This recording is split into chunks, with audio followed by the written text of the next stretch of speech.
नमस्कार मित्रांनो, मराठी बोला यूट्यूब चॅनलमध्ये आपलं स्वागत आहे। ऊस तोडणी यंत्र हार्वेस्टरसाठी जे अर्ज सुरू झालेले आहेत, हे अर्ज नेमका कसा सादर करायचा किंवा अर्ज कशा पद्धतीने करता येतो। आता कालपासून 24 तारखेपासून अर्ज सुरू होतील असं सांगण्यात आलं होतं, परंतु 25 तारखेला 4-5च्या दरम्यान नंतर त्या ठिकाणी जे हार्वेस्टरचा घटक आहे तो घटक जोडण्यात आलेला आहे किंवा अर्ज सुरू झालेले आहेत। मग हा अर्ज तुम्ही कशा पद्धतीने सादर करू शकता। आता यासाठी अनुदान जे आहे ते 35 लाख रुपयांचं अनुदान महाराष्ट्र राज्य शासनानं जाहीर केलं। म्हणजे याचं जे अर्ज आहेत ते अर्ज कोणत्या पद्धतीने निवड केले जाणार आहेत, तर प्रथम अर्ज करणारास प्रथम प्राधान्य या धर्तीवर हे अर्ज निवड केले जाणार आहेत। त्यामुळे हा अर्ज कसा सादर करायचा, महाडीबीटी पोर्टलवर हा अर्ज कसा सादर करता येतो याची संपूर्ण माहिती या व्हिडिओच्या माध्यमातून घेणार आहोत। तर पूर्वी जर आपण चॅनलवर पहिल्यांदा आलेला असाल तर चॅनलला सबस्क्राइब करायला विसरू नका, जेणेकरून असंच महत्त्वपूर्ण आणि नवनवं अपडेट आपल्याला चॅनलच्या माध्यमातून पाहायला मिळतं। तर चला विलंब न करता आपण थेट स्क्रीनवर जाऊ आणि अर्ज सादर करण्याची पूर्ण प्रक्रिया समजून घेण्याचा प्रयत्न करू। सर्वप्रथम आपल्याला गुगलवर महाडीबीटीचं जे काय शेतकरी पोर्टल आहे त्या पोर्टलवर यायचं। या पोर्टलवर आल्यानंतर या ठिकाणी आपल्याला अर्जदार लॉगिन हा पर्याय दिसतो। या अर्जदार लॉगिन या पर्यायावरती क्लिक केल्यानंतर आपल्याला या ठिकाणी शेतकरी ओळख आयडी प्रविष्ट करा, म्हणजे शेतकरी ओळख क्रमांक जो आहे तो या ठिकाणी मागितला जातो। आता बऱ्याच शेतकऱ्यांकडे शेतकरी ओळख क्रमांक तयार केलेला आहे, परंतु शेतकरी ओळख क्रमांक त्यांच्या जवळ नाही किंवा त्यांच्यापाशी उपलब्ध नाही। तर त्या ठिकाणी काय करायचं, या ठिकाणी तुम्हाला खाली एक लिंक दिलेली तुमच्या शेतकरी ओळख क्रमांक जाणून घेण्यासाठी येथे क्लिक करा। या पर्यायावरती क्लिक करायचं आणि जो तुमचा आधार नंबर आहे तो आधार नंबर या ठिकाणी एंटर करायचा। आधार नंबर टाकून त्याचा आधारला जो मोबाईल नंबर लिंक आहे त्यावरती एक OTP येतो। तो OTP टाकल्यानंतर तुम्ही OTP या ठिकाणी गेट OTP करायचं। तो OTP आल्यानंतर या ठिकाणी OTP टाकायचा। OTP टाकल्यानंतर OTP तपासा या पर्यायावरती क्लिक करायचं। त्यानंतर तुमचा OTP व्हेरीफाय केल्यानंतर या ठिकाणी तुमचा फार्मर आयडी क्रमांक येईल। फार्मर आयडी क्रमांक आल्यानंतर या ठिकाणी परत फार्मर आयडी क्रमांकावर एक OTP पाठवायचा आहे। जो तुम्ही शेतकरी ओळख क्रमांक काढताना जो मोबाईल क्रमांक दिला होता त्यावरती हा OTP जातो। हा OTP या ठिकाणी एंटर करून त्यानंतर पुढील प्रोसेस सुरू करायची आहे। OTP टाकून OTP तपासा या पर्यायावरती क्लिक करायचं। त्यानंतर तुमची जी प्रोफाईल आहे ती प्रोफाईल या ठिकाणी ओपन होते।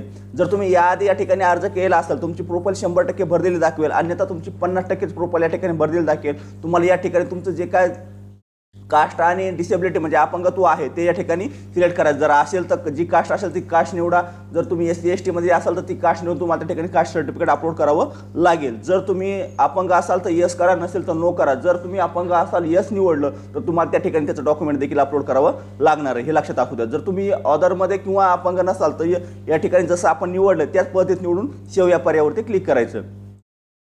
त्यानंतर तुम्हाला जो काय अर्ज करायचा, आता आपल्याला अर्ज करायचा आहे तो हार्वेस्टरचा करायचा आहे, म्हणजे ऊस तोडणी यंत्राचा करायचा। त्यासाठी या ठिकाणी घटकासाठी अर्ज सादर करा। आता बऱ्याच वेळा काय होईल, तुम्हाला या ठिकाणी इंग्लिशमध्ये ऑप्शन सापडतील। आता इंग्लिशमध्ये जर केलं तर तुम्हाला या ठिकाणी जो पर्याय दिसतो यावरती क्लिक करून तुम्ही त्या ठिकाणी मराठी करू शकता, जेणेकरून तुम्हाला वाचण्यास आणि समजण्यास सोपं जाईल। कारण आपण मराठी करूनच समजून सांगतोय, जर आपण इंग्लिश करून समजून सांगितलं बऱ्याच जणांचं ते लक्षात सुद्धा येत नाही। त्यामुळे या ठिकाणी आपण मराठी लँग्वेज करूनच समजून सांगतोय। तुम्हाला जर लँग्वेजचा प्रॉब्लेम येत असेल तर या ठिकाणी तुम्हाला मराठी हा पर्याय उपलब्ध असेल, त्या ठिकाणी मराठी पर्यायावरती क्लिक करायचं, तुमची लँग्वेज बदलून जाते, जी भाषा आहे ती बदलून जाते। त्यानंतर अर्ज करण्यासाठी आपल्याला कृषी यांत्रिकीकरणासाठी अर्ज करायचा आहे। या ठिकाणी बाबी निवडा या पर्यायावरती क्लिक करायचं। त्यानंतर मुख्य घटकमध्ये आपल्याला कृषी यंत्र अवजारासाठी खरेदीसाठी अर्थसहाय्य हा पर्याय निवडायचा आणि त्यानंतर या ठिकाणी तपशीलमध्ये डायरेक्ट आपल्याला ऊस तोडणी यंत्र हा पर्याय थेट देण्यात आलेला आहे। मागच्या वेळी हा पर्याय हाईट देण्यात आला, म्हणजे ऑप्शनमध्ये ऑप्शन देण्यात आलं होतं, परंतु या ठिकाणी थेट देण्यात आलेला ऊस तोडणी यंत्र। बाकीची सर्व माहिती ऑटोमॅटिक या ठिकाणी घेतली जाते। यामध्ये 2WD असेल, 170 HP पेक्षा जास्त असेल ऊस तोडणी यंत्र असेल, मशीनचा प्रकार, सर्व गोष्टी या ठिकाणी ऑटोमॅटिक घेतल्या जातात। ऊस तोडणी यंत्रामध्ये कोणताही पार्ट म्हणजे सेकंड पार्ट असे जे काय आहे ते या ठिकाणी उपलब्ध नाहीत। आता एवढी माहिती झाल्यानंतर या ठिकाणी तुम्हाला या टिकवरती क्लिक करायचं, मी पूर्वसंमतीशिवाय कृषी यंत्र अवजारे खरेदी करणार नाही यावरती क्लिक करायचं आणि जतन करा या पर्यायावरती क्लिक करायचं। तुम्हाला अर्ज करायचा आहे का, तुम्हाला जर अन्य अर्ज करायचे असतील तर करा, परंतु सध्या फक्त आपण हार्वेस्टर पुरतच मर्यादित येतोय, त्यामुळे या ठिकाणी आपण नो करतोय। आता या ठिकाणी हा अर्ज झाला, एवढे फक्त तुम्ही कंपाऊंड ऍड केलाय, परंतु त्या अर्जाला तुम्हाला कन्फर्म करायचं। कन्फर्म करण्यासाठी या ठिकाणी अर्ज सादर करा या पर्यायावरती क्लिक करायचं आणि या ठिकाणी तुम्ही जो काय अर्ज केला आहे तो अर्ज या ठिकाणी तुम्हाला दाखवला जातो। जो अर्ज आहे त्या अर्जाला या ठिकाणी तुम्हाला पहावरती क्लिक करून जे काय खाली त्याचे नियम वाटे दिलेले आहेत त्या मान्य करायच्या आणि पे ॲप्लिकेशन फी जी काय चलन आहे ते चलन तुम्हाला या ठिकाणी पे करायचं। लक्षात घ्या, मागच्या वेळेस सुद्धा बऱ्याच जणांनी अर्ज करून फक्त चलन न केल्यामुळं त्यांचे अर्ज पुढे गेले नव्हते। जर तुम्ही चलन केलं तर तुमचे अर्ज सक्सेस होतात, त्यामुळे चलन करायला विसरू नका। चलन केल्याशिवाय तुमचा अर्ज पुढे जात नाही। त्यामुळे पे ॲप्लिकेशन फीस या पर्यायावरती क्लिक करायचं। एकदम सोप्या पद्धतीने तुम्हाला 23.60 पैसे एवढं पेमेंट करायचं आहे, जे सोप्या पद्धतीने क्यूआरच्या माध्यमातून देखील तुम्ही ते पेमेंट करू शकता. आता मेक पेमेंट या पर्यायावरती क्लिक करायचं.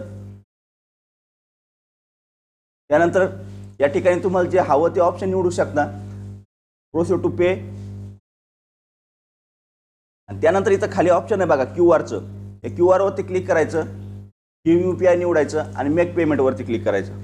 त्यानंतर तुमच्या समोर एक क्यूआर कोड ओपन होतो. तो क्यूआर कोड तुमच्या फोनपे, गुगल पे, तुमच्या कोणत्याही पेमेंटच्या ऑप्शन ॲपमधून तो स्कॅन करा आणि पेमेंट पूर्ण करून घ्या. पेमेंट पूर्ण केले की ऑटोमॅटिक पुढील प्रोसेस जी आहे ती व्हेरीफाय होऊन जाते. तुमचं पेमेंट या ठिकाणी सक्सेस झालं. तुमची पेमेंटची जी रिसिप्ट आहे ते रिसिप्ट देखील आपल्याला या ठिकाणी प्रिंट करून घेता येते.